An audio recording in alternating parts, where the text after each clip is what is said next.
think we're live. I'm pretty sure we're live. That's It's the Modern Relics podcast. We're back. Welcome. How are you, bud? Hey guys, I'm good. I've had a pretty busy week again. Not quite as hectic as last week. My work week was solid packed. I think we're live. Which was great. But this, as far as like afterwards, this weekend for me has been kind of chill. We had, a lot of running around, but nothing that felt like overwhelming. I don't feel as exhausted as I did last week. I actually have a little bit of energy. I put some time into some stuff that we'll get into later. Yeah. But outside of that, I'm doing great. How about you? How you feeling? I'm feeling a lot better. Feeling a lot better. Okay. No more crazy customer service stories this week, thankfully. Still recovering from the last week and last episode, but I am feeling much better.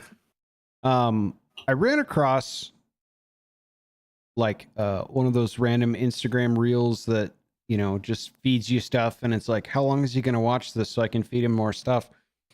And this guy was complaining about his electric car and the 137 kilowatts per hour charge rate that his car was on, while the advertised station was 350 kilowatts. So I looked it up. He was at an Electrify America station with an electric car, and his electric car on 137 kilowatts per hour over the advertised 350 kilowatt per charge. Maybe not as exciting. Maybe it's going to take him an extra 40 minutes for his fill up at the service station. But it got me thinking, at 135 kilowatts to charge a car at that moment in time, and I think he was at 137, so just rounding it down for easy math, what does the average home consume per hour for kilowatts per hour? The answer is 1.25, give or take a fractal percentage there. So this guy is consuming at a slow rate 106 homes worth of power per hour on the grid at once. So if all 6 charges were going at once, you could see the exponential growth. Now imagine him at 300. That's like 1,100, give or take, houses on the grid per hour of consumption if all 6 of those charging stations were going at once.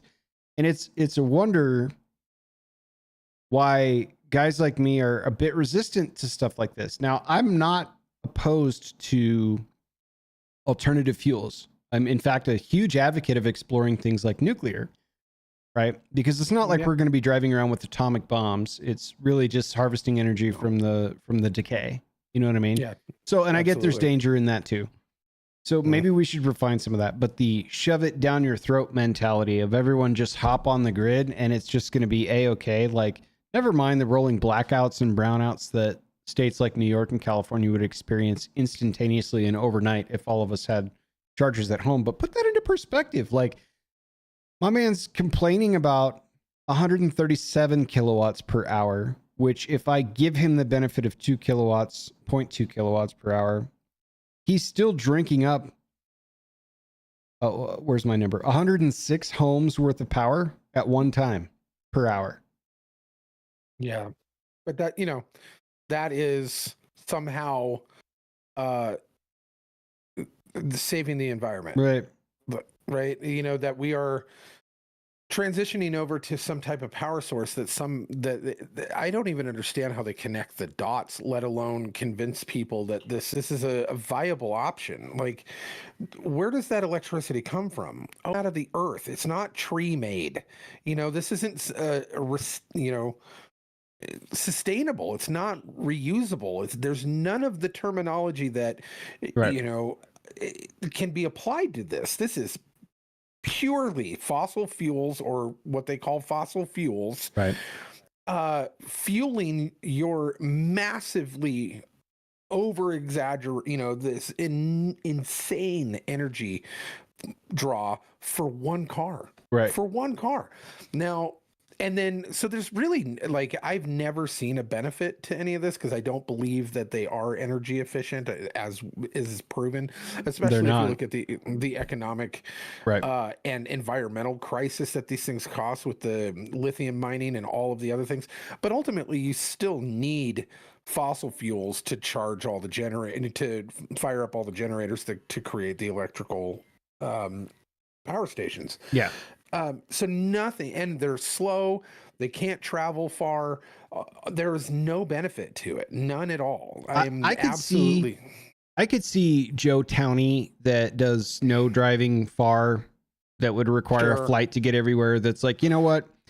If I charge this up and I can get a good 3 or 4 weeks out of it because I go to the grocery here and there or whatever, it's like pretty much an all right around town car and or electric But it's bicycle still would be the not. way to go. But it's Yeah, not saving the environment. It's not energy efficient. It's not you're going to pay more in your electric costs than you right. would in the gas. You might So it get doesn't even give you a benefit in that regard as like your own right. budget, let alone the budget of the power grid. You know, like none of it makes sense. You think, oh, I'm not spending money on gasoline, on fuel, on Right. fossil fuels, but you're literally tripling or quadrupling that just to charge your car. Mm-hmm.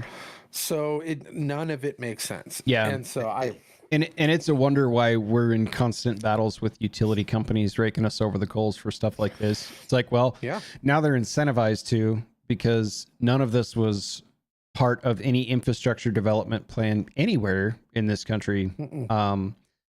You know, and I don't want to belabor the whole rare earth mineral mining versus the hundreds of thousands of gallons of diesel that are just burned up into the atmosphere on mining this shit, loading it, having it sent overseas via a big shipping container to then be processed and sent back to North America for, you know, sales, basically to be sold in America at car dealerships and stuff. It's all a bit silly when you unpack it. Like They're also really dangerous on top of that. They are constantly blowing up. The batteries in those things are lighting houses on fire all over the place. and very So, expensive, extremely expensive. It's not, you know, a regular car battery just to get the ignition afire and the alternator trying to charge it is expensive enough, but we're talking sometimes the cost of a small car to replace the battery stack in your modern EV vehicle and stuff. So I don't know. I'm not even that opposed to hybrids with regenerative braking for commuting, so to speak, but the whole sure. I'm the villain for not jumping on board, I'm just not there. So I thought that was funny. And I was like, I'm just going to do a little math on how much this guy's actually consuming while he's complaining about it not being as 1/3 fast. And it's like, well, right. You know, you're going to have to, your gas station stop's going to be 45 minutes, right? Like I get it. Unless you get one of those fast chargers or whatever, but yeah, it was silly.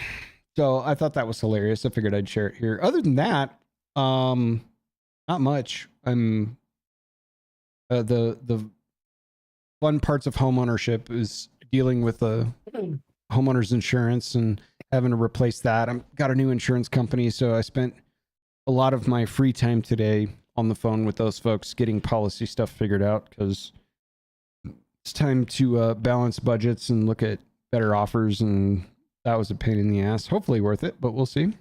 So other than that, pretty much smooth sailing this week. Awesome.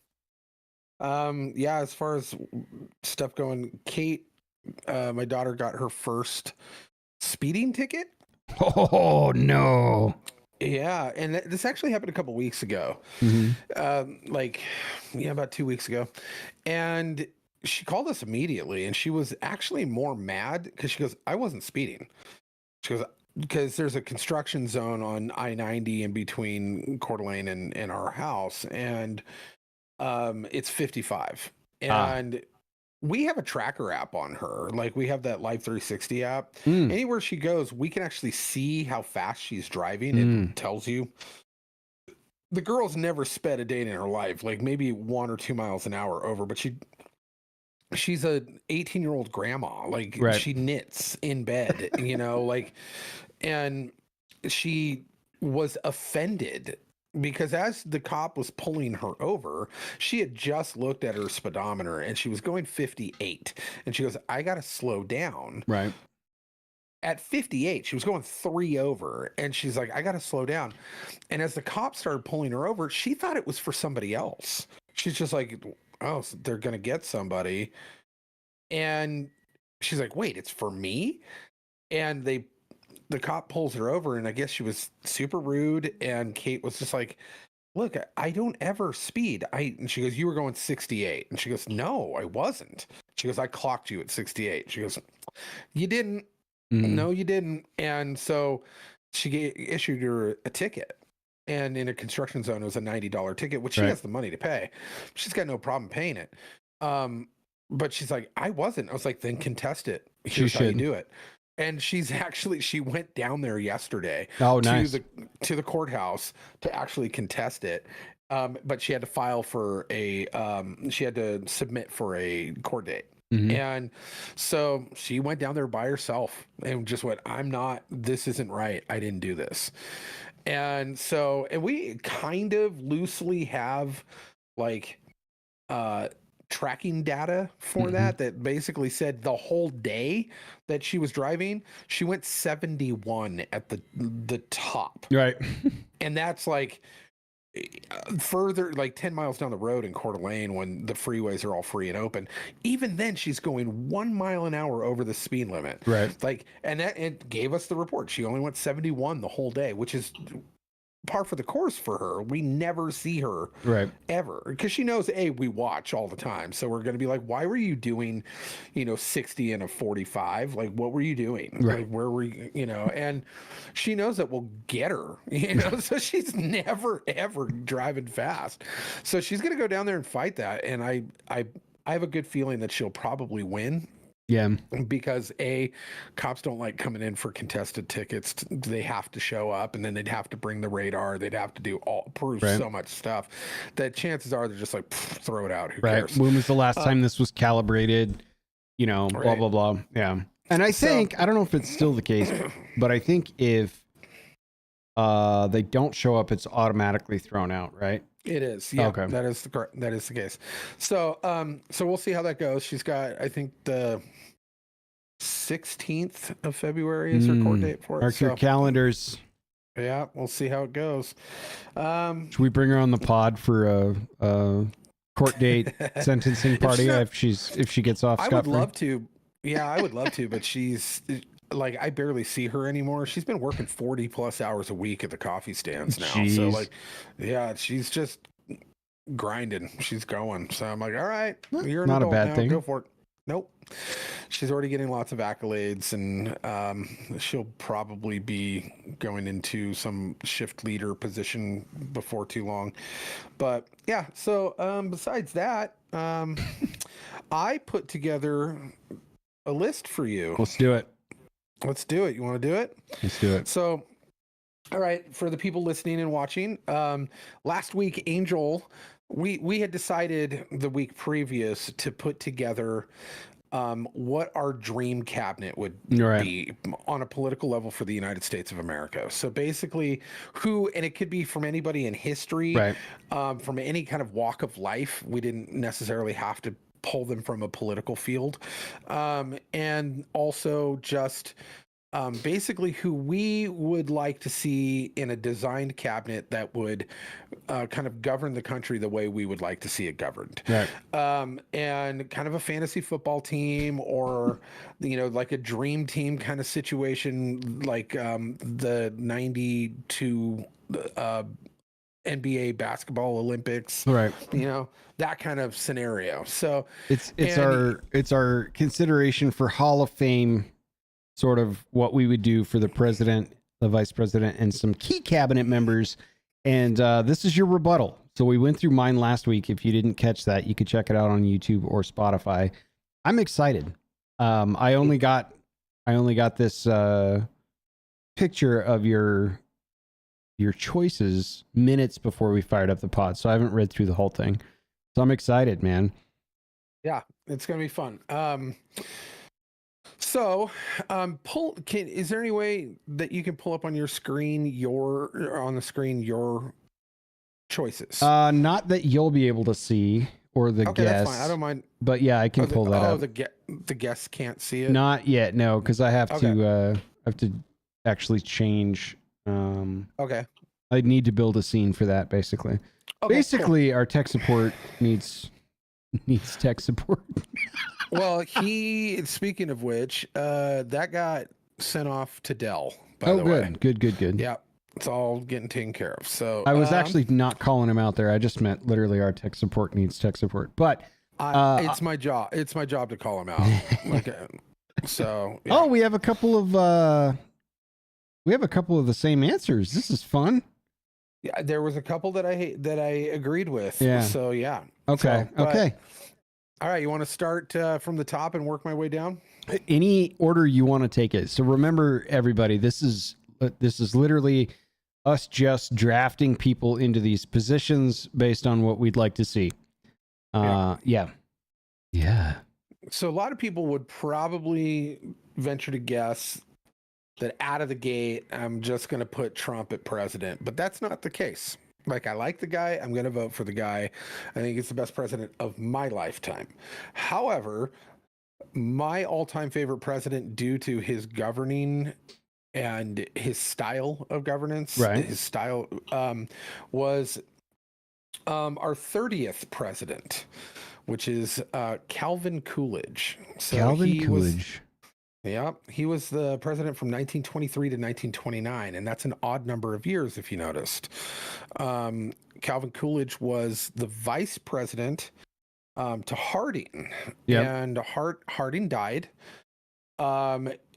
unexpectedly, and he took over the last 2 years of his term, as the vice president does, and then handily, overwhelmingly got elected the next year, or after that term was up, and actually did a wonderful job, and was actually known for possibly being a part of the economic boom that was the Roaring '20s, right before the Great Depression. Right. But he was kind of a small government, like real small government. In fact, he was known as Silent Cal. He was like, let's not get in the way of freedom. Let's not get in the way of let's not make extra rules on top of the Constitution. Let's not do that. So anytime like Congress or the Senate would try to fluff up and create bills all the time, his whole thing is he would veto them. No, it's not fixed. If it's not broken, don't fix it. It's fine. Hitting the big red button left and right. All over the place. And he could have won another term. In fact, he was so popular that they were begging him to run again for his second term, which would have then put him in the office for 10 solid years. And he declined. He said, nope, no man needs to be in the office for 10 years. I've done my duty and I'm going to go back home. And he did a lot of other things. He was a great governor, and a bunch of other stuff, but he was a really great president. I have a picture of him like right up there that I've had for a long time.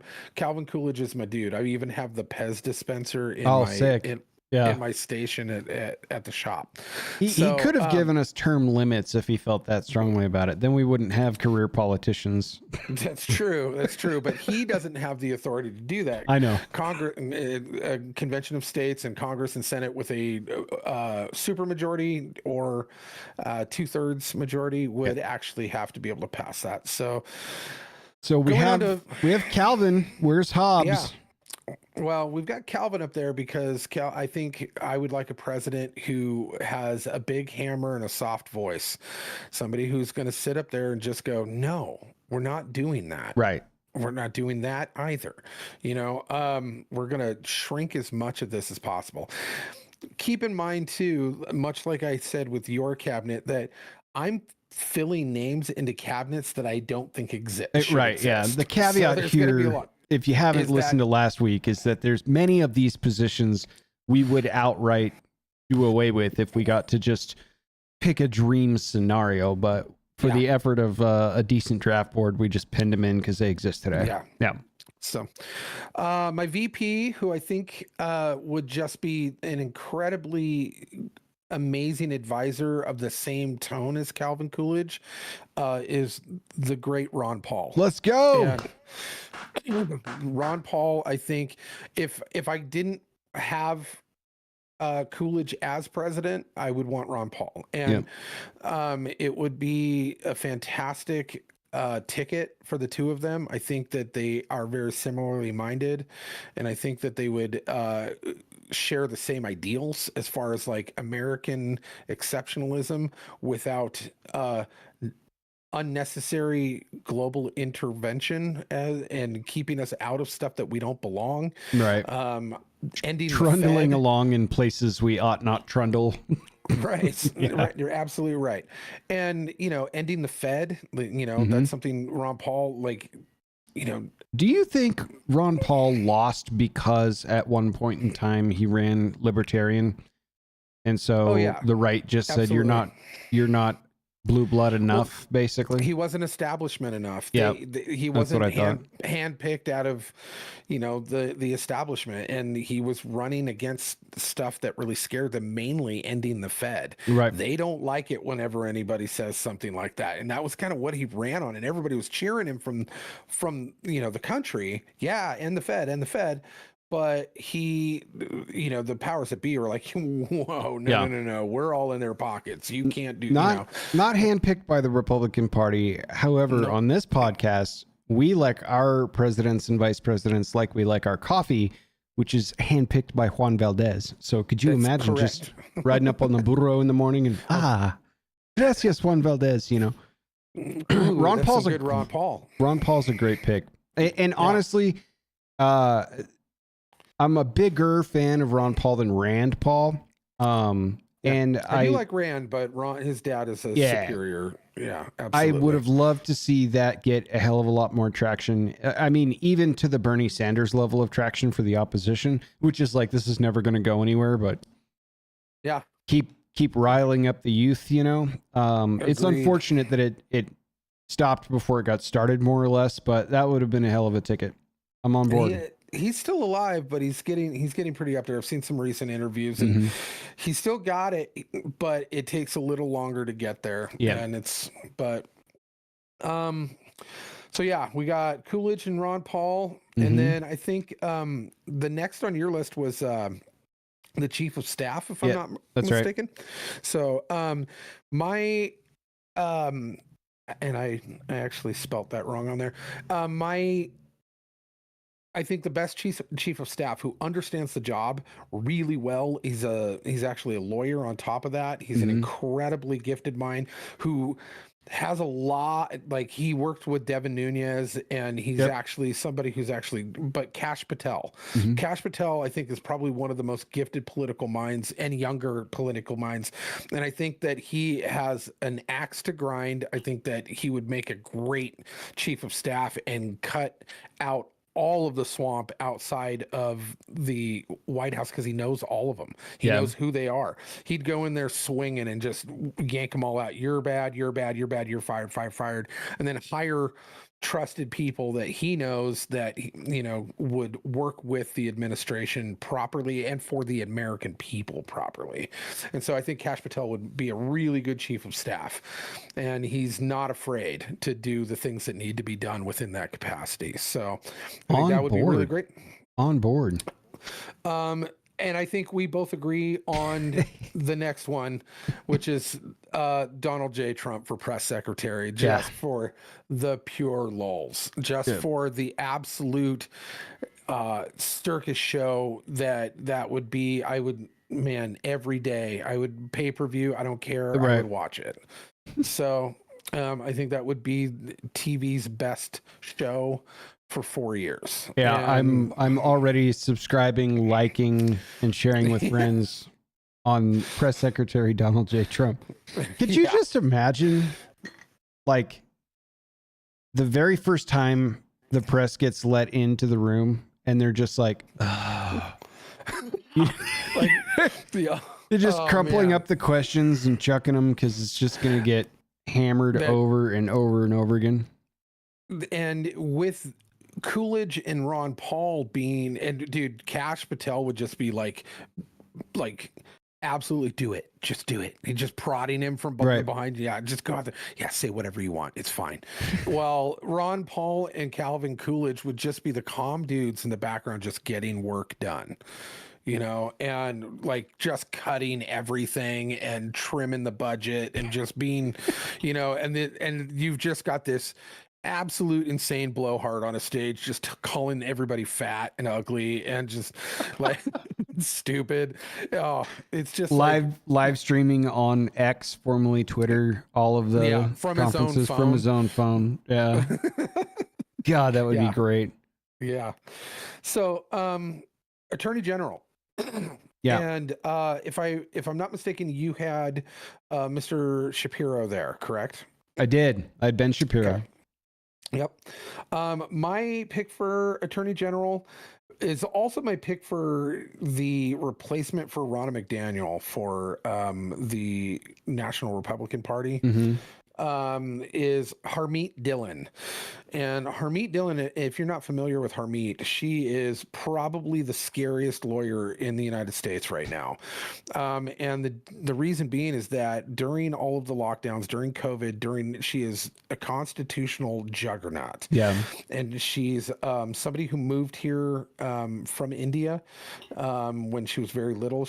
But I've actually personally met her. Oh, wow. And she's fantastic. She's actually the hired law firm for one of our local political organizations, the Kootenai County Republican Central Committee. So if any defamation comes their way, she just throws a sledgehammer at them. But she is the one who helped out any businesses or any churches that actually were getting shut down during the lockdowns. She understands on a level of fury the protection of our inalienable rights and understands the Constitution. That is the type of person who I want as an attorney general. Somebody who at the top of that pyramid is going to make sure everyone underneath her is abiding by this set of laws that were given to us that protect us, not the government. And I think that she'd be the perfect person for that job. So, and she's a tiger. So she knits really well too. She knits hats and stuff for everybody. Nice. Chief Justice. I also am sharing that John Adams. That was a brilliant move, and I really appreciated that one. So John Adams absolutely is our Chief Justice. I don't think that there's a better choice within our history. I mean, at some point we're gonna have to give the man a day off, but yeah, he could just keep doing term after term after term. That's fine. So you had provided 3 other Supreme Court justices. I did, yep. And so I still want to keep a handful of what we've got. We've got Alito, right. We've got Clarence Thomas. Yeah. So I just want to replace the 3 that I don't like: Sotomayor, Kagan, and that other one. So who did I have in there as well? I think I threw William Taft in there, didn't I? You did. You did. But you kept two. No. You brought back Thomas Alito. and Alito. Yeah, Thomas Alito and William Taft, and then John Adams, Chief Justice. Yeah. So if I'm just going to want to replace the 3 that I don't like, I'm replacing them with the one you picked for Prez.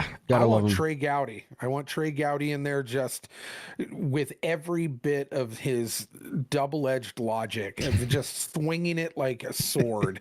He's my favorite reindeer. He's just so surgical. And once again, much like Harmeet, understands it. And he actually bounced back and forth with AG and Harmeet for me. So I almost put him in AG. But yeah, he'd be a great Supreme Court justice. Mike Huckabee.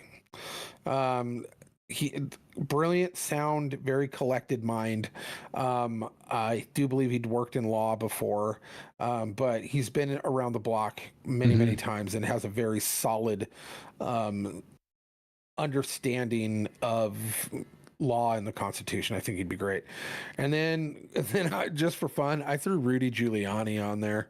Here's where I push back a little bit. I would probably put Giuliani in like the Homeland Security role or someplace like that. But what before the whole mayorship, did he work in law? That Oh must yeah, be his he was background. one of Trump. He's one of Trump's One of Trump's lawyers. lawyers. That's right. That's right. Yeah, That's right.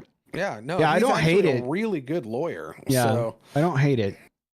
yeah, and the man loves the country, you know, and I think he would do whatever it took to protect it. Yeah. And he's a very smart lawyer, and he's a legal mind. He has a YouTube channel that he Yeah. actually posts quite a bit on, and it's actually fun to kind of pick his brain on certain things that are going on in the country, and watch him kind of explain things from his legal perspective. So Yeah, I think it he would did. be He did remarkable work pulling the crime rates down. 100%. Yeah, in New York, like they it exponentially matter. better than anybody before him. Post mob Yeah, era to present day was well, he took down pretty the mob. pretty much That's remarkable. actually Yeah. so that was his big thing, is that he was like, I'm going to clean up the city. I'm going to take out the mob. And he did. And no matter how much, you know, the other political side hates Giuliani, they cannot take away the credit that he was given by flipping the city from the crime infested nonsense that it was in the late 70s and 80s into what it became. And now it's back to nearly what it was prior to him. But yeah, he was, you know, New York's mayor. He was, you know, America's mayor, from what a lot of people would say. But you know, I think he would make a great legal mind in that regard. So yeah. So we got Trey Gowdy, Mike Huckabee, Rudy Giuliani as the replacements. We're sharing the hallmark John Adams for Chief Justice. Yeah, I love it. So far, I love it. What do we got next? Secretary of State, correct? Yeah. Yep. And I had to think about this one for a while, because, you know, the Secretary of State is somebody who once is third in line. Mhm. So if we, for whatever reason, lose Coolidge and Paul, I got to think about who's running, you know, the House and the Senate, with the core principles that I think I would want somebody to run that, but also who's next in line, you know. And my choice was Patrick Henry. Give me liberty or give me death, Patrick Henry. And if you haven't had a chance to kind of delve into that speech thoroughly, it is some of the most moving, patriotic, full of fire and passion and understanding and intelligence. The man was unrelenting and unforgiving for his love of his family, for his love of the duty he has to not only his family but to this country. It's a pretty remarkable, insanely good speech. So I highly recommend, if you're watching this, just go look it up. It's on the internet. It's on the internet. Amazing. But there's also a really funny version, but it's really actually very in depth as well, but it's just done in modern vernacular, by a gentleman named John Ward, and it's hard to find, but on YouTube he actually did Patrick Henry's speech, and it's very crass. There's a lot of cuss words in it, but it is pretty powerful. It's a very powerful rendition of it, because he breaks it down into modern terms, and it really goes verse by verse by verse by verse and breaks it down, and it's incredibly well done. So, but I just highly recommend going and listening to Patrick Henry. But I just think that kind of that type of force in that seat would be a really good choice. So, and especially if he ends up taking over because we lose the other two for death or whatever, that's the strength I want coming up out of that chair, coming up out of the chair going, yeah, all right, I'll take the mantle, and then going, we're in a crisis and I'm going to handle it. Yeah. That's the guy. So, I think the next one was Secretary of Education, if I'm not mistaken. Okay. Now I had Peterson here. Yeah. Interested to see where you go. Great. Peterson's great. But once again, this is one of those that I think should just plain and simply disappear. But if I can't just abolish this this seat entirely. I'm going to give it to probably one of the most venerated and amazing scholars and educators, writers, and theologians of our time, which is C.S. Lewis. Nice. I think C.S. Lewis is one of the most intelligent human beings in the last 200 years. I think that the man is an incredibly insightful and theologian, but I mean, he's just incredible, like from beginning to end. And if I'm going to put the hands of the public education of our youth in the United States in the hands of anybody, it's going to be a man who is so close to God and so close to academia and blending the two that I feel it should be done. C.S. Lewis would be my pick of somebody who would build an education system foundation better than anybody in history. And so, yeah, he was my pick for Secretary of Education. Now, if you're listening to this, this is also a job that we would immediately abolish. So we would hire C.S. Lewis and immediately give him a pink slip and banish that shit to Narnia. However, which he would be happy about. Yeah. However, I like the pick. I like the pick a lot. Secretary of Defense, and I think I brought this up last time. Yeah. I think that I kind of dropped it in as my pick, but General Patton. Can't argue that. Yeah, there's never been somebody who understood warfare better than that man and understood defensive strategy, offensive strategy. The man was a legend throughout the world. Right. It's not just an American legend. Patton was known universally as probably the greatest military mind of our time, and putting him at the helm of that, I think, would be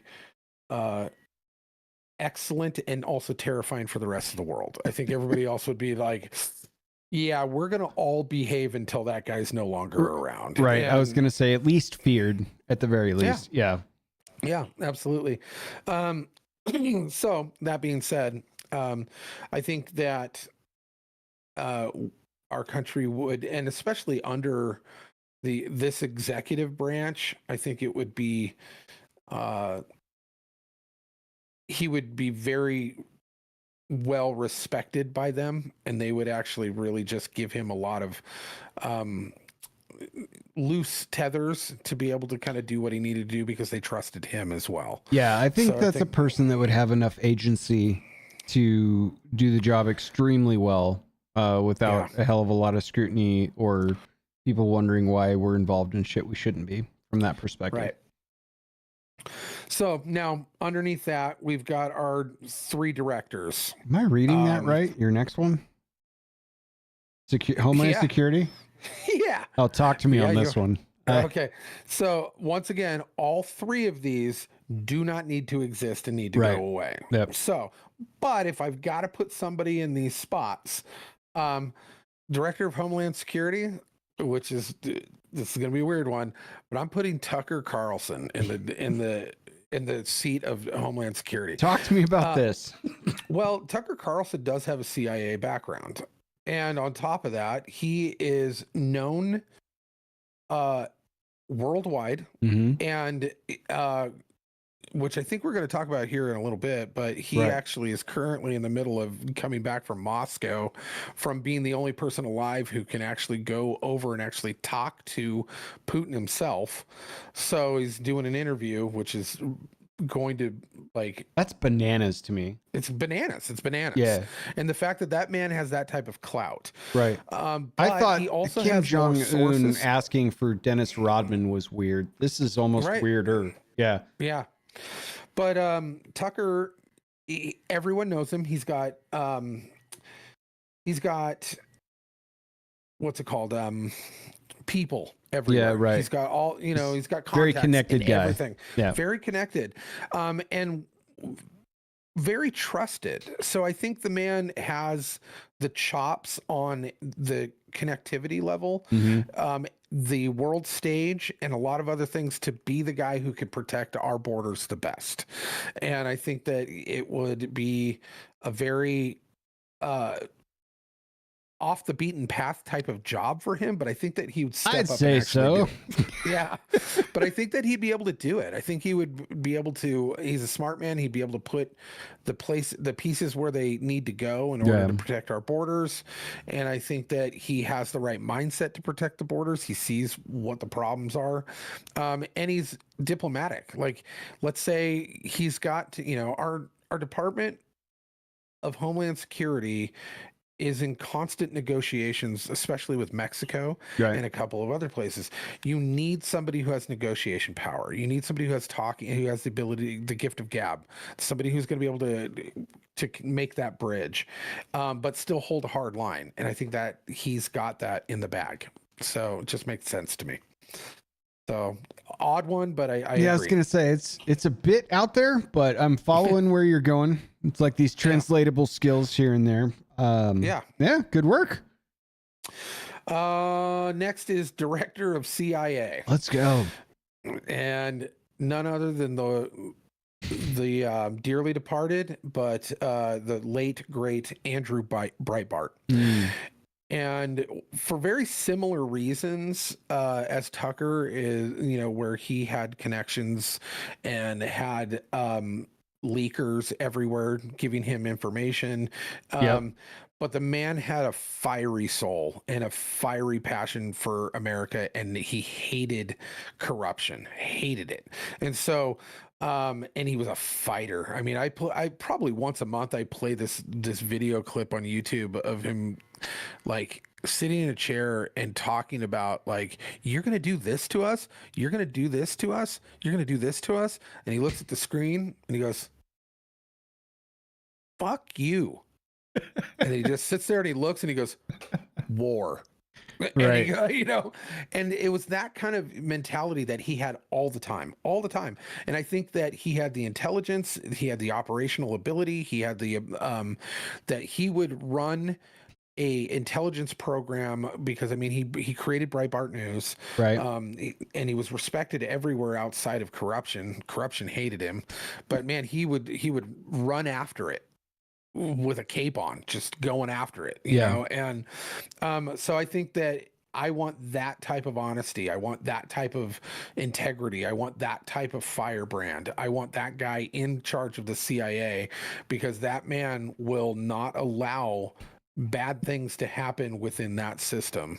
And I'm okay with it. If I have to have the CIA, go ahead. It's less left field than Carlson, but you're doing a great sales pitch. I actually agree with this one quite a bit. Yeah. Right.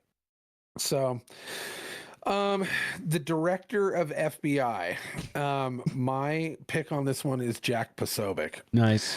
And are you familiar with Jack? I am. Posobiec? Okay. So Jack Posobiec actually used to work for the FBI, and he has very similar qualities that Andrew Breitbart has. But I think on more intelligence levels rather than just political levels. Yep. And I think that he would make just a great director of the FBI. I just think he would. I think that he would be able to bring a levity that needs to be there, but he would also be a guy who cleans house. He would be a guy who would be loyal to the American people before any administration. Yep. And he's got a good, solid, faith-based background that you can't. And he's just a quality human and very, very smart. And so I think that he would just kind of fit the role well. So that's who I would put in as director of FBI. I think he's solid. He's got the chops for it. So then we go over to the Secretary of Treasury. And you had the guy who actually, Smith, right? The guy who invented basically. Adam Smith, and then John Maynard Keynes I had below that. So the father of modern capitalism as an economical construct is where I went. I kind of cheated a little, maybe, but hey. Yeah. Well, That's my boy. I've got a double whammy on this one too, where it's my serious one. Oh God, Pardon. I see And it then- now. Yeah, Yeah.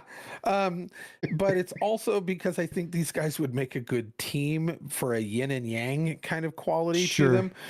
yeah. Immediately, so- I see this as a parent. Yeah, Yep. So, for anything economic, anybody who's in the economics world where they're talking about financial systems within the borders of the United States of any kind, or even globally, right. most of them will reference one individual who is currently still alive, and that is the great Thomas Sowell. And Thomas Sowell is probably one of, I mean, on top of just being incredibly philosophically, he's also one of the great economic minds of our time. Mhm. And he's written many books on the matter, and it has been a shame that nobody in our history has put this guy in a cabinet anywhere. Right. But he's a wonderful human being and a wonderful gifted mind when it comes to things of finance. Right. And so he's my pick for Secretary of Treasury. The Deputy Secretary of Treasury, I think we need somebody who's a little less safe sometimes, but still understands money on a level that might be a balance to maybe Thomas Sowell being too safe Right. on certain things. And a little middle ground would be made when you put none other than the prez of Barstool Sports, Dave Portnoy, in the place of the Deputy of Secretary of Treasury. Could you imagine a poker game between Thomas Sowell and Dave Portnoy? It would be Fold, it would be fold, my favorite fold. thing. I'm all in. Fold. I'm all in. Fold. So yeah, playing it safe and then playing it risky, Right. and the guy who's willing to take a chance and the guy who wants to make sure that he's not gonna abandon logic. Right. So, you've got those two polar opposites, but they both know how to make money properly Right. and manage money properly. So it's just from two different perspectives. And I think that it would be beneficial to have somebody who's willing to take a little risk every once in a while and somebody who plays it safe all the time. And two people that I think would welcome oversight. Yeah, absolutely. You know what I correct. mean? Yeah. Mhm. Yep. And then for Speaker of the House, and I had to really think about this one because I was like, who holds my values but is smart enough and has the gift Right. of speaking, who understands the English language on a level that most people don't, who can riff, who can write, but riff off of his dome like nobody else. Right. And this is going to be, and the Speaker of the House doesn't have to be either a senator or a congressman. Correct. It can be It could be me. Yeah. Yep. And as long as they vote in the Speaker of the House, that's it. That's the person right there, right? So the Speaker of the House, I'm going with Razor Fist. And if you're not familiar with Razor Fist, best YouTuber out there. Very So, popular YouTuber. Yeah. Yeah. But the man is literally genius. If you have a chance and you've got about a little over an hour, watch his absolute There's not a topic he produces you won't enjoy, even for the Correct. reactive nature of what it is, but it is highly researched and very, very intellectually thought out. It's just delivered in a very slick ass fast food kind of crass, cool guy, Yeah, new he's a era long-haired- delivery method. long-haired metal dude who wears like gloves and he's like, I'm Razor Fist. Yeah. God effing speed, Like, and like 1970s Coke dealer, aviator sunglasses. Like he's a Yeah. caricature of himself for sure. But even the nature of his Sebastian content is Gorka- fascinating. Yeah, Sebastian Gorka of the America First podcast loves this guy and Yeah. brings him on all the time because he's like, I don't get you. Right. I'm in a totally different world, but everything you say is on point and wildly intelligent. So, Right. and yeah, Razor Fist, I've been watching him for a couple years now. I got turned on to him by my buddy Justin, and but like he did a video on Abraham Lincoln's presidency that'll blow your mind. I watched that. Yeah.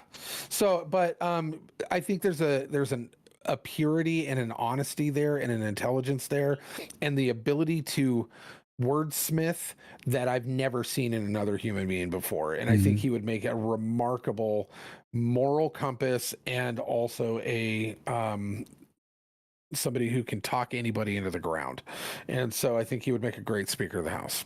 I agree. So I love it. That completes my list as far as like the ones that were presented on the last one. I did have a couple of like the Democratic House leader I thought was kind of important if I'm going to pick a Democrat.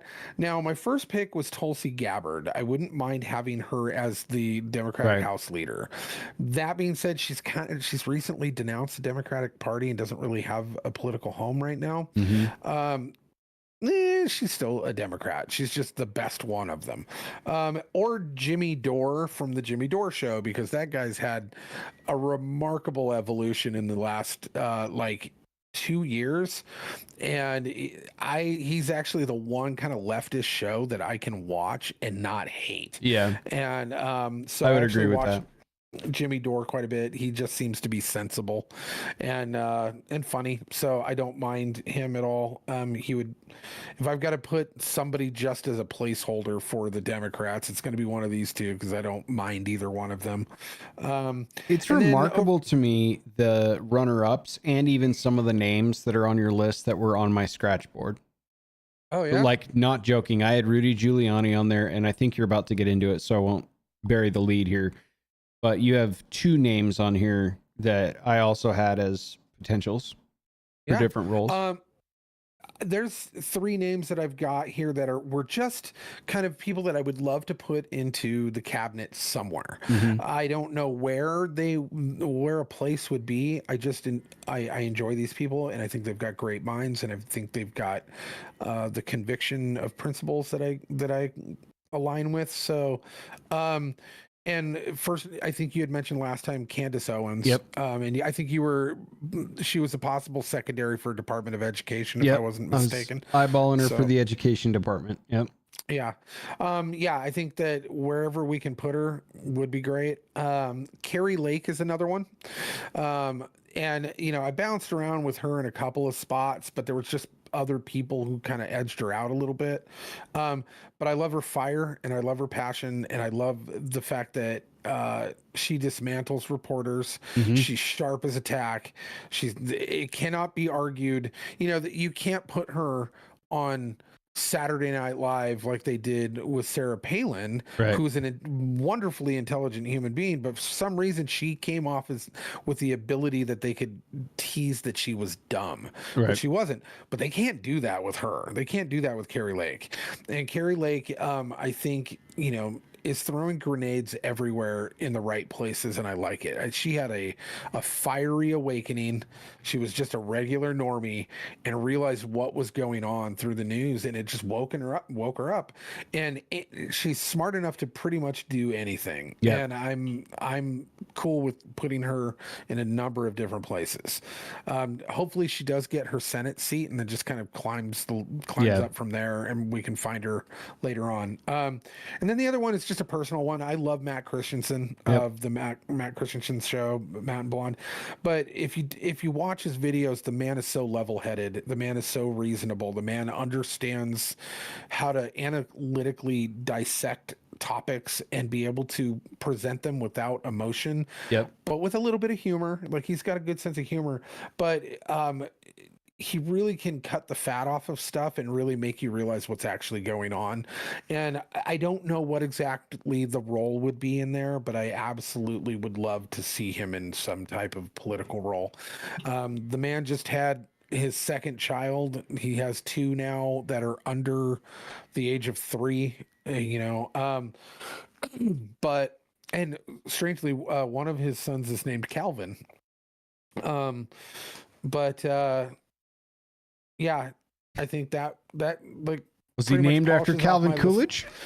I don't think so. It might have been. I'll ask him at some time. But yeah. So that is my cabinet. Well done, man. Well, thank you. Well done. I like it. I'm pleasantly surprised, and I mean that by a couple of the names on here that are pleasant surprises. Like whom?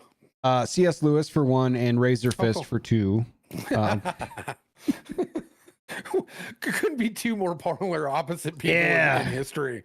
Yeah. But it's scrappy. I like it. Could you live under this presidency, this cabinet?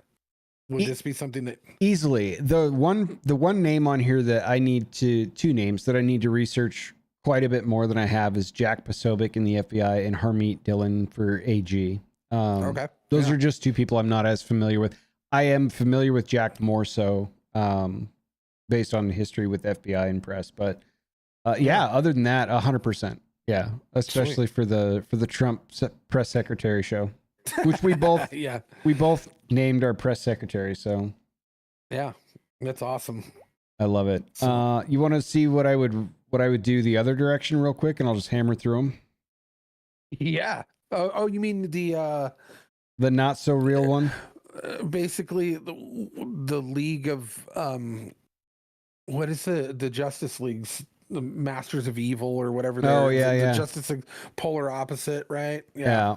I'll go cash up to presidents. We'll start with Secretary of Treasury, which I have Jim Traficant.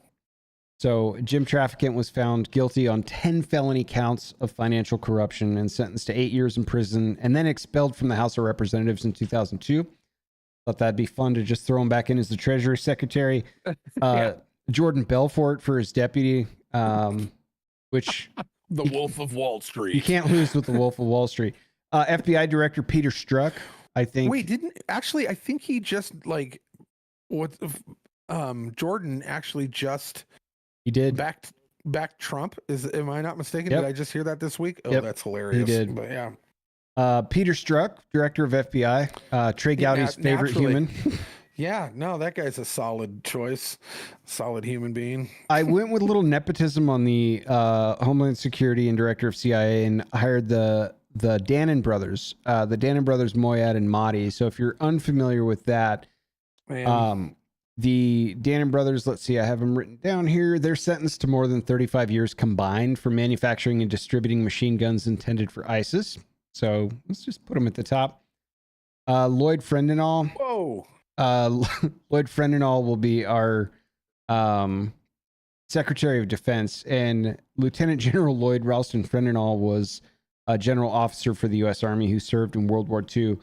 But he's best known for his leadership failure during the Battle of Kasserine Pass, which led to America's worst defeat in World War II, and then he was subsequently relieved of his command.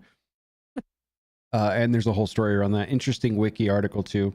William Vahey, Secretary of Education. William Vahey's a not even human. It was an American school teacher that over, I think, the course of 15 years, sexually assaulted a bunch of kids. Not good. Anthony Blinken, Secretary of State. We're just keeping Blinken right where he's at. Just right where he's at. Let's tread water. Don't even move him. He made, I don't know. You saw that they're throwing impeachment stuff at him this week, right? Yeah, I did. I say we'll see if it's got any teeth on it. Spread it on. Mary Kay Holthus as Chief Justice, and this was a meme. It's the gal from the judge from Las Vegas that was recently attacked at the sentencing hearing. Yeah, just give her an memes. Honorary. Just throw her in there. Yeah, she deserves it. That's resume points. She's been through enough. Deserves it. Yeah, that's right. She knows how to take a punch. Attorney General Johnny Cochran. If the gloves don't fit, you must have quit. Right? You must have quit. Yeah. All right, why not? Yeah, I mean, if there's one guy who can just overlook criminality, it's that guy. So it would be the perfect guy for the role in this cabinet. Win at all costs, Right. human decency be damned. Yeah. God rest his soul. You know this guy, Press Secretary Larry Craig. You remember Larry Craig? Well, I do. I live in the state that Larry Craig became famous. Yeah, was arrested for lewd conduct in a men's restroom at the Minneapolis St. Paul International Airport back in 2007. Entered a guilty plea to lesser charge of disorderly conduct the following year. Fantastic representation. Let's throw him in front of the press full time. Hopefully he stays clothed. Chief of Staff Anthony David Weiner. Let's get Anthony Weiner back in there, but put him as the chief of staff. I think just the moral compass on this guy strong enough to lead a winning cabinet choices. Would be great. Podesta approves. Yeah. Vice President Beto O'Rourke. I mean, we don't need a Second Amendment at all. At all. No. We could do away with a few others too. Maybe the 8th. I don't know. Beto O'Rourke is vice president, answering to, of course, Hillary Rodham Clinton, your president of the United States. This is called a winning strategy, this cabinet. So, wow. Yeah. Wow. Man, there is no better list to get me to move to any other country on the planet. Like that would be if these people were in place as you set them, I would. You guys think I'm joking? I made pictures. See?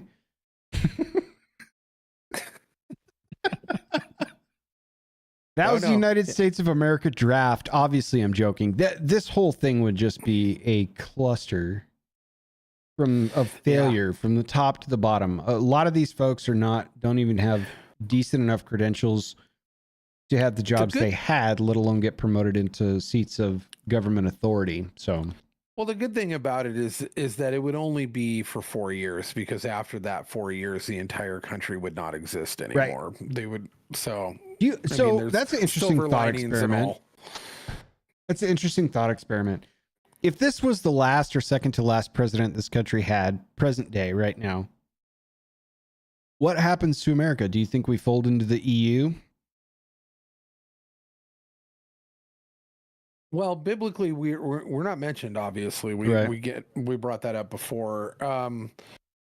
Do we get folded into the EU? I don't know. What I think that I highly we just give Michigan to Justin Trudeau, or what? Like, I mean, seriously, what happens to the governance around a conglomerate of China at some point? Because when we economically collapse, which is probably bound to happen first, who's going to swoop in to buy us? I don't know that China can, believe it or not. Well, they can actually, because they're actually falling through with they're going through with creating steps that in certain states that say that they cannot buy land. So there are actually avenues where China can actually come in and probably buy up debt from us that we have accumulated, and actually sooner or later through different channels end up being technically the majority owner of the United States. I could see that being like a majority shareholder in what's left of the United States predicated on that, but I don't think they have the raw resources, because behind the shroud of what we see for their developing, even like the third world development pieces of China, it's kind of a false front. Like there's almost nothing underneath the surface to support long-term growth in certain areas of China, which is like eye-opening when you think about, oh, I thought they were like, the world's, I don't know, X number economic power or whatnot, but you're probably right. I don't know who else could do it. I don't think the EU is strong enough at this point. It would probably be, the EU is struggling to keep its own small countries within its grasp. So it's going to be very difficult for them to come across the pond and re-scoop up the land.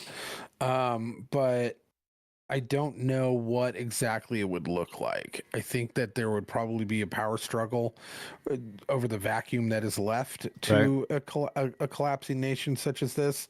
And there would probably be fractured military factions such as Texas and other places that are Mhm. holding off their borders. But I think there would be kind of a salvage group here and there that came in and scooped up, some portions of resource Yeah. rich areas of the country. For But no reason, Sweden just inherits Delaware or something random like that. Yeah. yeah. So, but yeah, it is a fun thought experiment Yeah. to try to figure out Like what would happen? Who would envelop most of the United States if that were the case? one thing's for certain, nobody, and I mean nobody in the greater portion of the world would even consider to just giving it back to the Native Americans. No. It'd They be just very that low on the would list, unfortunately. Yeah. yep. So, but Sovereign nation? Nah. We'll buy them. Aw. Well, so that's it. That was part 2, or Lucky's rebuttal of the United States of America draft, presented by Modern Relics Podcast. presented by Home Depot. Presented by Home Depot. Yeah. We're kidding, Home Depot, unless you actually want to sponsor the show, and then Then we're Give me- totally not kidding at all. give me a call. Yeah. No, that was excellent, man. When we build a social media presence, we will post our draft boards next to one another in the episodic history. It'll be a great time. So, in other news, you had a couple of other topics you wanted to bring up just to kind of chat through, which I am not as read in on, but I will frantically try to come up with a take if Well, one some is of them necessary. Some of them aren't even really are stuff that I'm super read up on because they're kind of fresh and I Yeah. don't really know much about it. But I just loved the concept of it. Oh So, yeah, like, the Putin instance- interview for sure. Like, when do we Right? know when this is going to hit public consumption in America? There's speculation that it's going to be within the next couple of days, and everybody's reporting on it, and they're all reporting on it in the capacity that this is going to be far and away probably the most important piece of news media Mm-hmm. of our lifetimes, if not more than that. But Yeah. the speculation of what is going to come out from this is ranging everything from a nothing burger of just Putin Right. just kind of giving softball stuff Right. to extreme revelations that are terrifying to certain people within the United States and Europe. And I'm fascinated, I think, Me too. as well as the rest of the world. And I think that there was only one human being on the planet that could have pulled that off. That is able to. I don't like no, like Snowden's already there, right? And Snowden probably could have pulled it off, but it wouldn't have had the same clout. Right. Due to There's the some fact that gravitas to this. Yeah. yeah, and that he's still not an exiled guy, and he's a lifetime journalist. So it is. I don't think anybody else could have pulled this off, and so this is going to be fascinating to see what actually comes of this in the next couple of days. I'm going to be really, really excited to check this out. So Me too. I don't really have anything else because I don't think anybody else has anything else on this. I think that everyone's just kind of biting their nails and holding their breath, waiting for it to drop. But Yeah, I'm interested. Like, is he going to release this through YouTube? Like, I'm certain Tucker has his own Probably- channels, but post probably Fox, X. I don't know what it's it not is. YouTube. Won't be YouTube. They'll take it down. They'll take it down. He's gonna do it through Elon Musk on X. Mhm. That's the only, and because Tucker's been doing a lot of X Spaces, Yeah. doing all of his interviews. Everything has all been through X/Twitter. So that's probably where it's gonna drop, and it's gonna blow up the internet. So I'm looking forward to it. It's gonna be a weird timeline, but Yeah. I'm looking forward to it. Yeah, I'm So- interested to see how that turns out. I'm not as post-apocalyptic in my early thoughts toward this, as I'm sure other people might be. But I would like to know, like, what part of to your point, which Putin are we going to get? Are we just towing the Russian line? Is this just some, fluffball, whatever? But I also don't think Tucker's going to pull punches with difficult questions as well. And I would like to. He hasn't in the past with anything Right. else that he's ever done. So. Yeah, I'd like to see how it turns out. But yeah, I mean, since we don't know and can't really give you the tip, just keep your eyes peeled.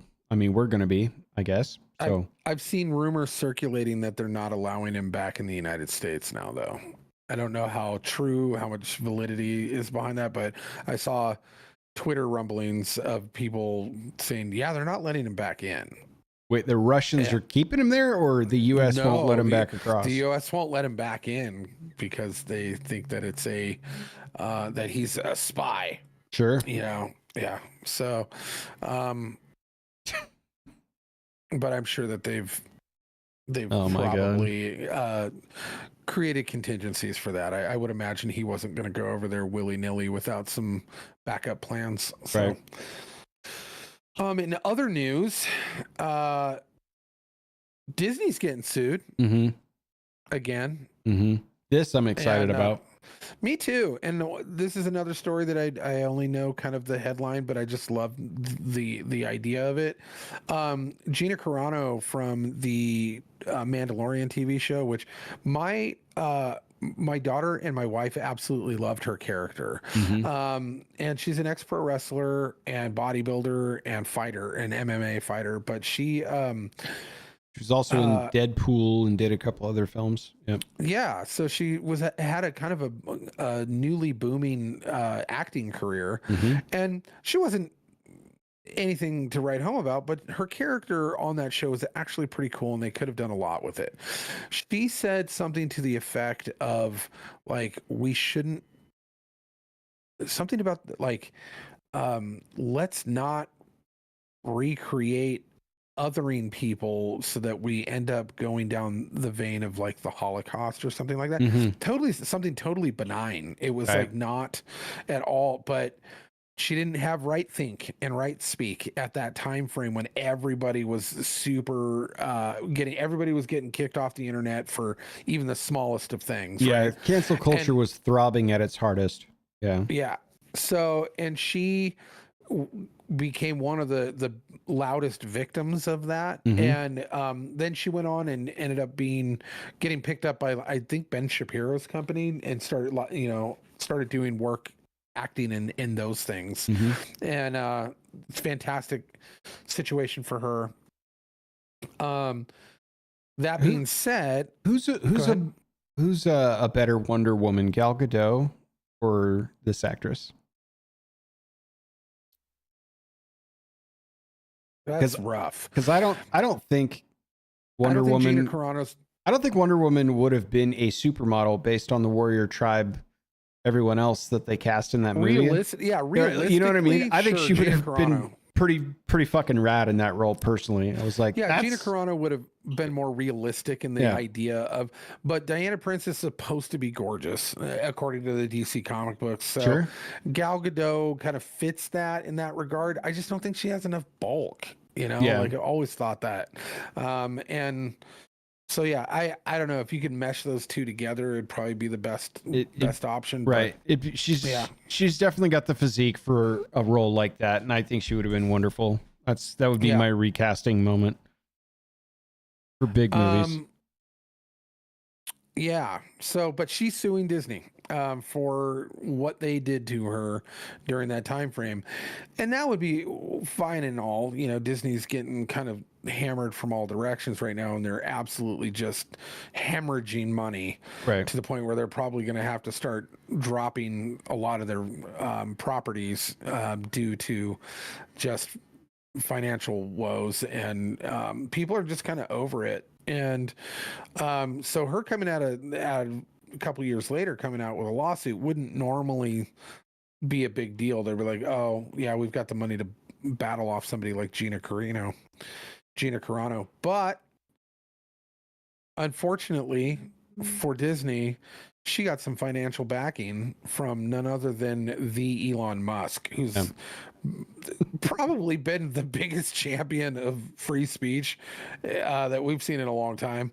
And I think he'll just put his money behind anybody who he thinks got wronged in this regard of free speech.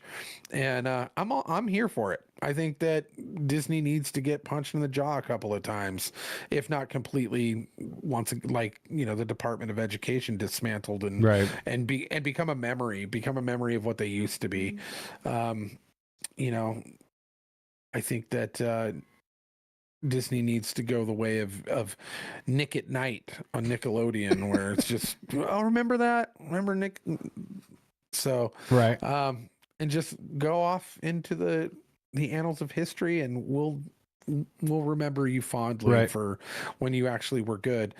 But you got to start putting antagonists back into your movies, Disney, or you're gonna lose it, dude. So, I'm old enough to remember when the Disney had villains, when the VHS cassette of, was it Fantasia 2000 came out? Yeah. And not just like my mom, but people in their community were like up in arms about the suggestive nature of that animated cartoon. Yeah. If they, God rest her, if she could see Disney now, you know what I'm saying? Like, oh yeah. And that's not a long span of time. You know, we're talking under 25 years from the classic animation stuff to present day Disney material is pretty fucking mind blowing. Yeah. Like when it's you wild. Include, and this is enveloping all their properties, Marvel and Star Wars and everything else, Yeah. But yeah, I don't know. I wish her the best. What do you know what she's suing for? Just defamation and money, probably. Yeah, for firing her without actual provocation, and defamation of character. I would imagine it's just a giant civil lawsuit that she's probably. And when you've got her type of star power and spotlight, and then you put the megawatt gigantic light of Elon Musk and his money behind her, it's unstoppable. Like what is Disney going to do? They cannot spin the PR on this in any way that's going to look good for them. They can settle. That's about the best they can do. Yeah. That's what they're going to have to do. And that's only if they accept the settlement. But the thing I wonder about, if she didn't break any rules for like grounds to be fired, you know what I mean? Yeah. Like, do you think the Screen Actors Guild is actually going to corroborate her conduct and all the other things that are going to come into question during was this firing, legal or not, or ethical or not, or whatever the precedence is? I don't think so. I think the Screen Actors Guild kicked her out. Yeah. So I think she'll probably go after them next. That was my next question. Are we going to see a Disney first and then Fran Drescher second? Fran Drescher's the Screen Actors Guild chairperson. So. Oh, really? Yep. Wow, the nanny. That's interesting. The nanny. It's like, wow, I would have never figured you'd be the person. All right. Cool. Well, I found out that Patty Duke was for a really long time. So Patty Duke was for a couple of years, and it's never who you think. You're right. Yeah. Like, oh wow, I would have never thought that. Exactly. But somebody who's got, probably a pretty good career that has spanned TV, movies, and stage. And I think that is what is required. Right. So Fran Drescher fits, and so does Patty Duke. So I don't know. I have never looked down the list of who the presidents of the Screen Actors Guild has been. It's just these probably not riveting content, but just throwing it out there that the treasure gem of UHF starring Weird Al Yankovic also starred Fran Drescher. So that's a great movie. Yeah, I love that movie. That's a great movie. Yeah, I love that movie to this day. It holds up too. The other thing that I found hilarious is there is a new app out, and it is from the brilliant minds over at 4chan, who are the world's trolls. I was gonna say, for the record, not always brilliant minds. Right, yeah. I've got a pebble in my shoe from 4chan, but please continue. Okay. But yeah, I mean they are the world's troll site. Very much. Yeah. And so, but They're the 4chan reason that this hand signal was quoted as being, white power with the W and P, and convinced the whole Right. world and the woke left that Oh, yeah. that's okay, I which know- is I know people who got fired because of that nonsense. yeah. So yeah. But yeah, 4chan is 4chan. somebody over there at 4chan decided to come up with a new app, and it is a AI app. So what it does is it takes all of the the app's called Dignif AI. Mhm. So it's like dignify but AI at the end of it. And what it does is you can take any picture from any of the e-girls, basically all the girls who just like dance around in either nude or in their underwear or whatever, and it digitally puts them in modest attire and covers them up, and then like tones down their makeup jobs and then makes them look like trad housewives. Oh, this is great. And Just it's a hilarious. bunch of turtlenecks and sweatpants. Oh yeah, no, Fantastic. they're just it's not like they're not making them into Mennonite women or anything like that. Right, It's just regular kind of modern but very modest, and it's putting clothes on all of these women, and it's like, okay, so now how do they get mad about this? Right. Like they're going to be mad in some way. They're going to have to. Oh, they They're have gonna to be like, furious. No, you got to let us be sluts. It's all, Right. like, and just demanding. Impinging on my artistic freedom, blah, blah, blah, blah, blah, blah, blah. Right. Yeah. And so it's going to be hilarious to see how this plays out. I am really looking forward to the next couple of months as this thing grows in popularity, and the backlash to it, and the war that will start over this one app. And it's going to be going to be popcorn worthy. It's going to be really fun to watch what the culture is going to do with this scenario. Yeah. I'm just very, very excited for it. And then another thing I can wholeheartedly recommend, before we move on, if 4chan is attached to any application, I recommend you not download a 4chan application to any device under any circumstance at any time. Oh yeah, watch from a distance. Don't get involved. This is a spectator sport. For sure. This one, I've got to put that out there. Please don't download anything that 4chan sponsors. Thanks. Yeah, I would agree with that 100%. So, the next thing on the list is, I don't know if you caught the big story last week that became a bigger story due to the nature of it. This is a huge story, but it got overshadowed, and the lead got completely buried by how it was conducted.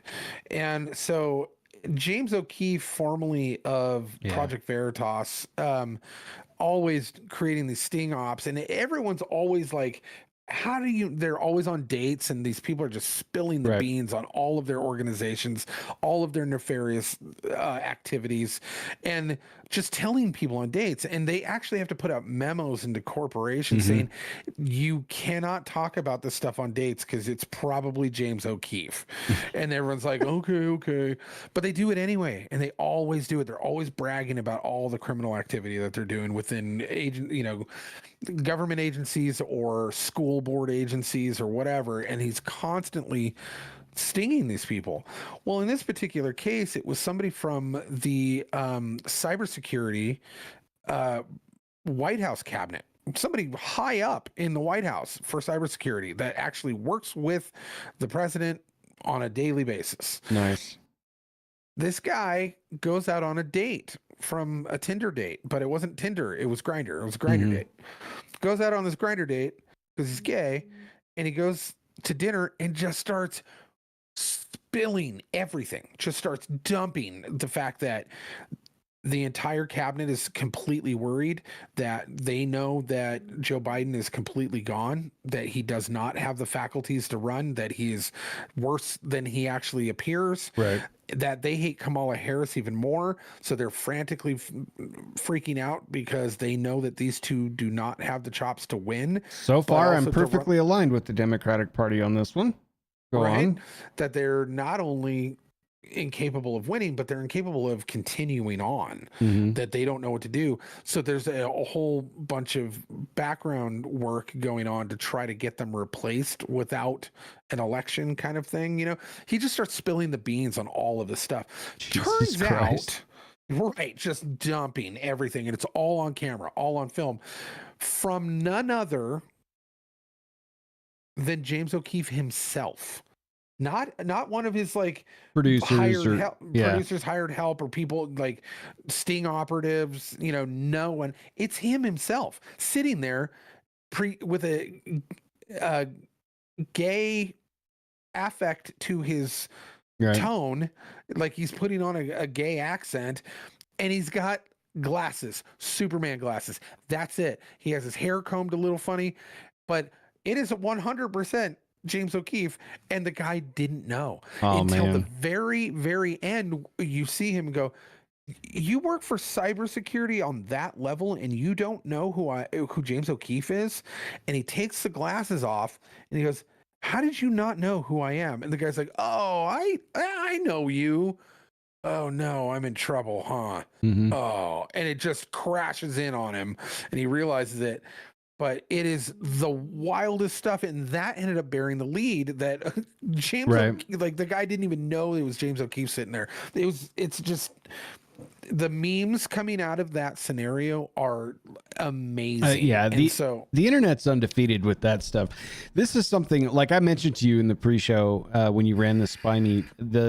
I saw a conversation at a dinner table that looked like two guys on a date with no volume, and it was like popping up on my feed a few times, and I never got around to figuring out, well, what's this all about? But I'm definitely going to do a little follow-up on that just to kind of see what was shared and stuff. And I wonder, is big media or social media taking down all the original transcripts and stuff, or if it's that fresh, it's probably still out. But it's still up. But I mean, everybody's doing the smart thing and just really just blasting Twitter with it, because it's going to stay up there, but they're not, you know, it will not, you know, they're going to suppress it on any of Mark Zuckerberg's platforms, or YouTube or any of those. They're gonna at least bury it as much as they can, if not outright remove it. But it's I mean, it's kind of pointless when it's all over Twitter just floating around. Like, you know, what are you going to do? Well, we'll see how long we last on YouTube as an example of that. And I mean that sincerely, you know, like we'll talk about it if you're listening audio only, but there's going to come a point where it's, you know, tone it down or you're gone. And I'm going to say we're gone. I'm toning nothing down. So, we'll just switch over to Rumble like everybody else, but whatever. There's a home out there. So yeah, that was interesting. And then hell of a week. Unless there's anything else that you want to chat about, I did my due diligence and actually watched not only all of the Sandman series that you had suggested, but then also Muscles and Mayhem, which was remarkable. So let's do Sandman first, because we've been at this for a minute, and I'd love to hear your final thoughts, and then you got to take me through the gem that was Muscles and Mayhem through your eyes. Yeah. Okay. So Sandman, what'd you think? What happened? Sandman was okay. Out of 10, I'll just straight up say it. Out of 10, I'll probably give it a 7. And 7 due to that's a content 5 and a visual 9. yeah, exactly. So but it was remarkably written. It was very engaging. The choices of cast were spot on. And it was Absolutely engaging as far as storyline goes. Yep. But it was gorgeous. Yeah. 100% gorgeous. From beginning to end, every scene was a painting. Mhm. Every shot was done with the perfect lighting. It was so meticulous in recreating the atmosphere that Neil Yeah. Gaiman wanted for the visuals of his storytelling, that it was untouchable. It should have won awards for its ability to bring to life that comic book and that world. Absolutely stunning. So cannot take anything away from that. Mathematically, there just aren't that many gay people on the planet. Right. Like like it's insane how many people. Like, I don't know if there was I can't even remember if there was actually a non homosexual Well, character or couple in some capacity. Bill Like, Bill Maher just did this infographic recently that I was laughing so hard about. It was like, you know, before whatever, he's going by Generation X and Millennial Right. and whatever, and it was like, by a certain time frame, only X number, like it was 5% people identified as LGBTQ. Then at, now 30+% of Americans are identifying that. And then he's like, so on a long enough trajectory, we're all going to be gay by like 2053. And it was like if this show was any indicator, yeah, it was like a then he's blazing absolutely rainbow correct. of, yeah, hilarious. Yeah. Yeah, I mean, I'm with you there. The show was pretty overt about, just jamming in that bar graph. Yeah. it was every episode. It wasn't it was like a character here and there, which made sense for representation or whatever. But Right. like every single episode, it was like, wow, there's no straight people in this universe at all. At all. Like, Anywhere. Yeah. Yeah. And but yeah, I mean, if that was my only gripe, that's my only gripe. I don't really care one way or the other. I mean, if you really understand Neil Gaiman's like writing, he was like Desire, one of Morpheus's siblings, even in the comic book, is androgynous. So, Right. but that was basically about it. The rest of it was just kind of left to the imagination. There was no like real overt LGBT stuff in there at all. Right. But the overall tone of it, the kids who were reading that for the most part were either goth kids, Right. or the sexually questionable, or girls, or the ones that were so engrossed in comic book culture that they just knew good storytelling, but its primary demographic was kind of the off the beaten path kind of. What I'm saying is, if you read Sandman in the late 80s and early 90s, you were probably gay. But not to put a finer point on it, not to but in a strange twist, I'm actually starting Good Omens by Terry Pratchett and Neil Gaiman, and it's part of a book club that's a longer story, but sacrilegious. Yeah.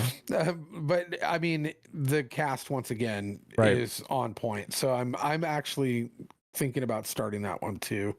But yeah, Good Omens is something that I think is going to be a fascinating watch, and it's going to be at least clever. Yeah. Like, the banter between, who is it, Michael Sheen and David Tennant? I don't know, because I'm doing the book on tape. So I'm doing, okay. I'm going to do the full cast reading. So there are like 13 different narrators throughout this book, including both of the authors and stuff. And it's free right now on Spotify. I don't know if you can consume book on tape the way I do, but I prefer it to reading because I can stay focused while I'm doing other things, where most people are like, it's such a distraction, I have to read the book. And I'm like, that's really what I should be doing all the time. It's I'm not fucking reading. Yeah. That, me too. I got through a ton of really good content. I literally, my second go through, and the narrator's hard to listen to because he's British, and it's just the cadence and stuff. It's like very hard for me to like remain focused, but I just got through the Gulag Archipelago again on tape. And I mean, yesterday I finished it. So, yeah, I'm going to start Good Omens now for book club related reasons through work, which is a long story that I won't get into here. But I'll tell you how it goes.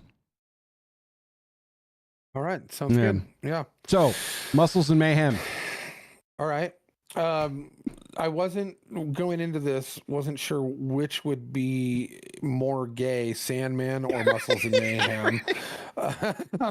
But it was decidedly like Sandman for sure in that category. But this one, man, was this a wild, fascinating ride. And when I tried to explain it later on, there really wasn't anything that like I could blow anyone's minds with, but it was so fun to watch because the nostalgia factor for me, because I used to watch this show as a kid and loved it, and it was just, and they weren't wrong. It was puzzling when it first came on. Like, what are we watching? Yes. You know, like this is something that's never happened before in television history, but it really just took you through this tapestry of the core group that got expanded throughout the years and who got brought in and all of the crazy stuff that was going on behind the scenes. And the fact that these people really got screwed and then ended up being okay with being screwed because of the relationships that they made on the show. Isn't that wild? Like, they literally saw a sky full of storm clouds and went, there's no storm clouds. It's just full of silver linings.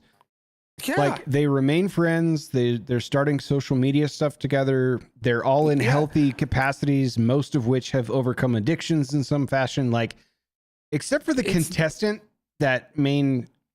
And like, was that not where you're just like, holy shit, that was a left turn I wasn't expecting? I was sitting in this chair watching this TV while I was like drawing, and I was like, la la la, kind of like glancing up every once in a while. And then that happened. It's like, what? And like completely paused me. Smuggling people over the border is how his life turned out. A coyote. Like, and it was like the daddest dad. He was the oldest contestant at 36. He had a slew of kids. He didn't even like being on the show. His dad wanted him to be on it. And like, it was so just good to make extra money for his family. And he had no attachment to being on the show, but he was really good at it. Yeah. And then like later on, I don't know, became a coyote and then spent 2 years in a Mexican prison, but they knew me from the TV show. So they treated me really well. Yeah. I mean, it was like, what is happening?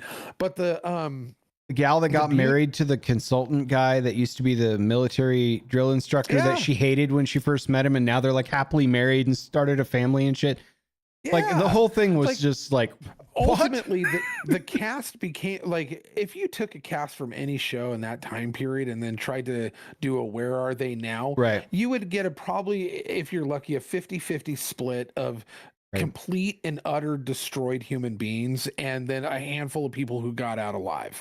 You know, this one, they all like 80% of them came out and they were just like, no, we're all still friends. We all beat addiction. We're all hanging out together. We're all fit. We're all doing, everything's great. We're actually doing really good. We all still communicate. Yeah, it was weird, but it was the best thing that ever happened to me. I love that show. And they have all these fond memories. And except for there's one gladiator that they showed, and it was the Malibu surfer dude. Yeah. He looked hard. Yeah. They didn't bring him in on the rest of it, and he looked like he's struggling. Yeah. But outside of that, the rest of them that they focused on, because there was a bunch that were in the tertiary that they didn't really focus on, but the core of them that they actually did. I would love to see a follow-up series on this and kind of go deeper into some of the, because you feel like you only got like a fraction of the stories. There wasn't enough time to really put, even in 5 episodes. I was going to say, I don't even think there was 6 hours worth of content here, but I found it bizarrely engaging at every scene. I was just like, wow. And some of it you knew, and you're like, I could see where this is going to play out. But even still, the way it did, and the development of getting to know these people, because I was telling you, a lot of them were kind of like in the first episodes, like, where do I sit? Which camera am I supposed? What do I say? Like, I don't know what the fuck. And then by the end of it, they're like opening up about their lives and telling you how it really is and how excited they are to be where they're at today and shit. And I was just like, this is incredible. But it was very Yeah. funny too at every point in the way. I think whoever produced that entire thing did a marvelous job for it being an unsanctioned docuseries, you know? Right. It made me feel for all of these people that I only knew as like basically real life superheroes on TV when I was a kid, and actually humanize them to a point where you actually were like, oh, like they're actually cool people. Right. And like, and it was really engaging in that regard, where they were also very funny. There was a lot of good humor that was going through it, and then Right. there was like the animated clips of like them telling stories that were really great. Right. And but like, what a bizarre world, because at the time WWF was going on, or WWE, and this was real life version of kind of what was going on there, and these guys were getting absolutely hurt all the time. Like, it was a show like all this of it could was not be real. made today. Yeah. Yeah, all of it was real, and they just didn't have any concept of how to do it safely, but they just did it anyway. And so not only were contestants getting hurt, but a lot, like almost all of the gladiators got hurt in one way or another. And dude, they were all the steroids they were doing, and all the crazy partying on the bus, and like, there's something for everybody in this show. Yeah. Even a few people that didn't make it through their addiction, like the sex addicted director that was a complete creep ass, even in the docuseries. It was just like, wow, he did what behind the scenes on set? And like, I loved that was one of the best pieces of cinema to just fall backwards into on accident in the last 2 years for me. I was like, this is great. I agree. I think because I like documentary and docuseries. Yeah. But most of them, even the ones that are kind of the quirky, off the beaten path ones, tend to be a little darker. Right. And this one was heavily agenda driven. It did not center around the human spirit or a single person. It was like they're very agenda focused. Yeah.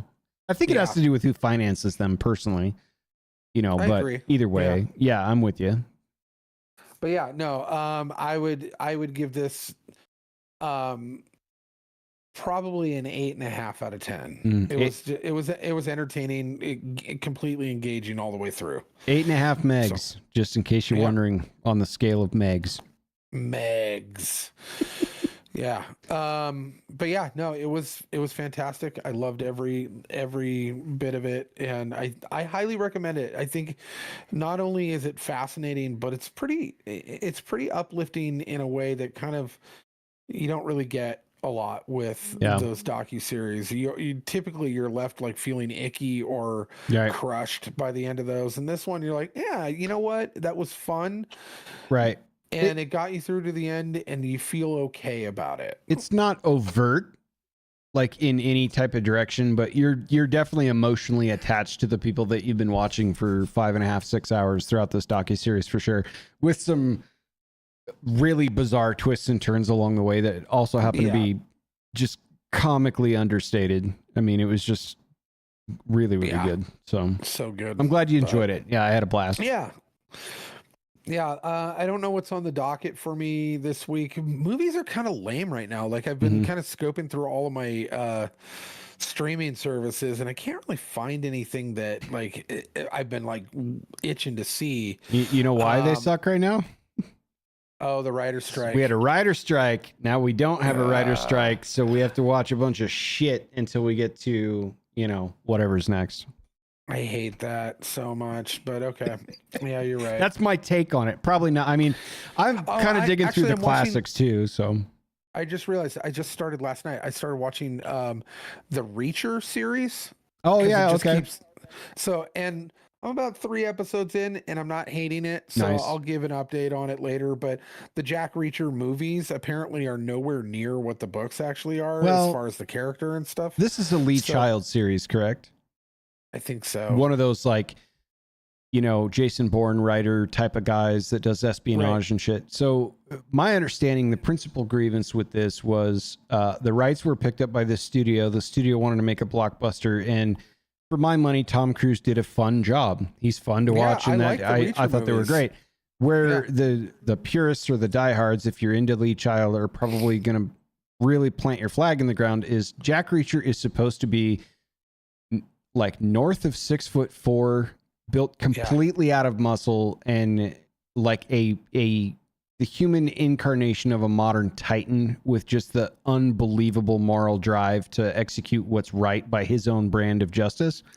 Right. And that's where they're diverging, because Tom Cruise is, God bless him, what, 5'5" or 6 or 7, somewhere in that range. And so they're just like, this little dude is not what we read in the books and stuff. And then obviously they Hollywoodized quite a bit. So the series is probably closer to the book because there's a longer span of time to really drive nuance through the content material.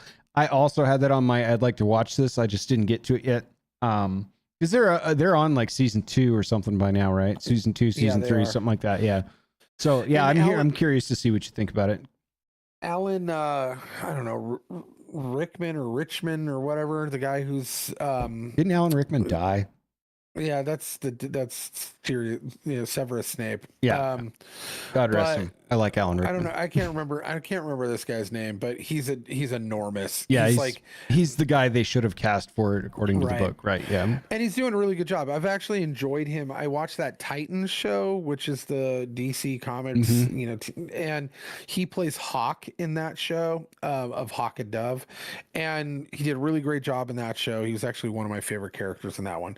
And then he was also in Blue Mountain State, which was a sports college comedy show about college football, where he played a super manic weirdo linebacker guy.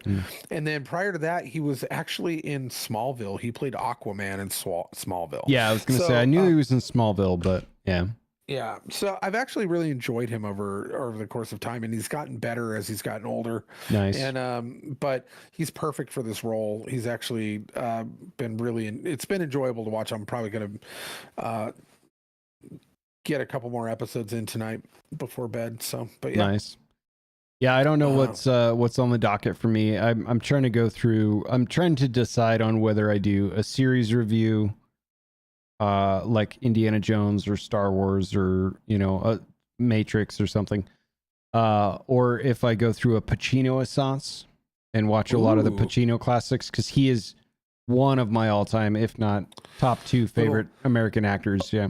A little Heat, a little Scent of a Woman, everywhere in there. Because there's a Pacino, and then there's a hoo-ah Pacino that like starts right at Scent of a Woman, where he's just, right. She's got a wonderful ass, and you got your head all the way up it. This crazy fucking Pacino that just never stopped after a certain period of time. So I'm very interested. Godfather, Scarface, and then you get into the like version of him, right, where he's just completely over the top and stuff. So I don't know. There's a few series I might toy with in that, but we'll see. I'll keep you posted one way or the other. Cool, good to hear. Yeah. Well, anything else you got going on? I think that's it for me. Yeah. Yeah. Me too. So, yeah, I will. I very much enjoyed our presidential cabinets. Yeah.